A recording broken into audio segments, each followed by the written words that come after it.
எனக்கு ஆட்சி கண்டா எனக்கு வெறுப்பாக. அதாவது அம்மா ஆட்சியில அப்ப தலைவர் ஆட்சி எம்ஜிஆர் ஆட்சியில நல்லா சூப்பரா இருந்துச்சு. தமிழக அமைதியா இருந்துச்சு. இந்த ஆட்சி வந்ததுல இருந்து பூரா அவங்க குடும்ப ஆட்சியா தான் நடந்தது.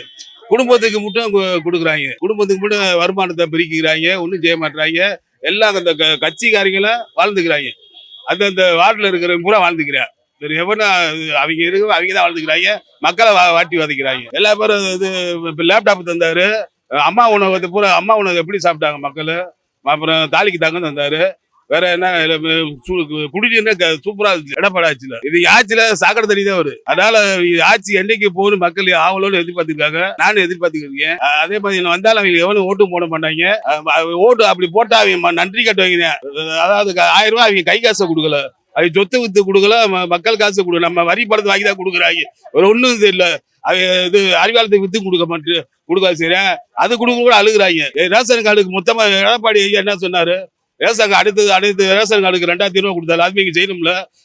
தகுதி பற்றி பொம்பளைக்கு கூட செய்றாங்க. அப்ப தகுதியான பொம்பளை மட்டும் ஓட்டு போடுவா, மத்த பொம்பளை பாவம் செஞ்சவங்களா? இதெல்லாம் கேட்கணும்ல.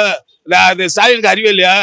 என்ன முதலமைச்சரா இருக்கேன், ரொம்ப போஸ்ட் ஆயிட்டேன். ஆமா, ஆட்சி மாற்றம் வரும். கடைசியில எடப்பாடி தான் லீடிங்ல கண்டிப்பா ஜெயிப்பாரு.